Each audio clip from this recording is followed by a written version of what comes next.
when that decline comes, yes, I can chase those assets. Everything's great. And I know right now, just throw money at it. It just goes up. You're making money hand over fist. Just remember that eventually this will end. And during that decline, that's when we tend to panic sell. That emotional bias kicks in. We tend to sell at the wrong time and we destroy those gains. And so this is why we talk about this process of just taking some profits, rebalancing portfolios, rebalancing risk, strategic rebalancing, as we talked about yesterday.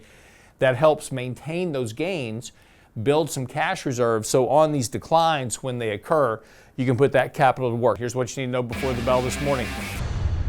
Markets are going to open a little bit higher this morning, kind of flattish right now. We'll see kind of what happens as we get closer to the open.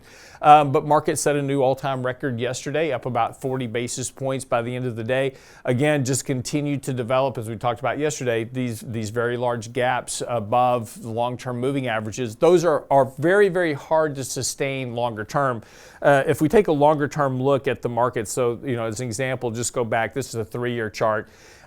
But you can see that just essentially every time that markets get very, very deviated above these long-term moving averages, and again, it's just a function of time, you're eventually going to get corrective action. So again, you've got a very, very significant gap above the 200-day moving average right now, which just suggests that while the market continued to rise here for a while, you're eventually going to get a reversion back to that moving average. That's just kind of the nature of the markets and how they work, and it's kind of just an undeniable factor. You just cannot stay above the 200-day moving average indefinitely because it wouldn't be an average. The reason that the 200-day moving average is an average is because of these periods like April where you have a very big declination below the moving average, which tends to hurt a lot. And as we talked about yesterday, in particular, if you didn't watch the show yesterday, we went into bear market losses and talking about percentage losses and what they actually mean in terms of the effect on the compounding of your portfolio.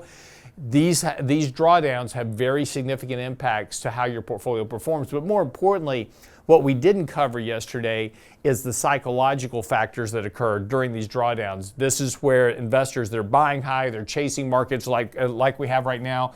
It's, I can't go wrong. I just buy something and it just goes up. It doesn't matter the quality of the stock. Again, lowest quality stocks right now are having some of the biggest gains. Stocks with no earnings, low profitability. If you take a look at the small cap index as an example, I just posted a chart of this on Twitter this morning.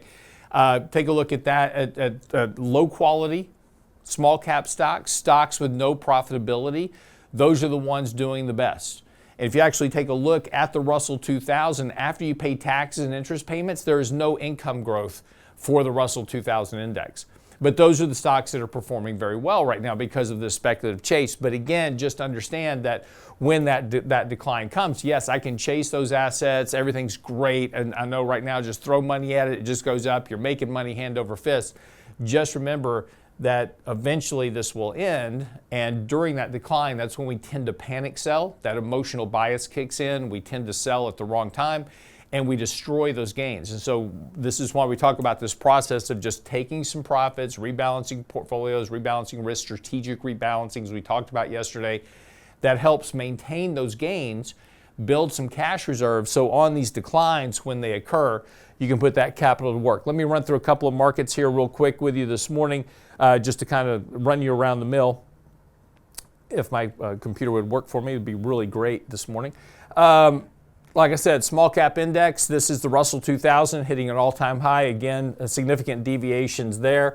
Small cap index, this is just pure S&P 500 small caps. Those are also ringing up at all-time highs, triggering a buy signal right now. Some of the biggest gainers right now, this is international, developed international stocks.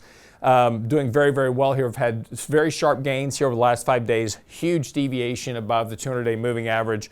Again, extremely overbought on a relative strength basis as well. Emerging markets also looking very much the same thing across the board. Again, as I said, you just kind of keep seeing the same chart over and over again.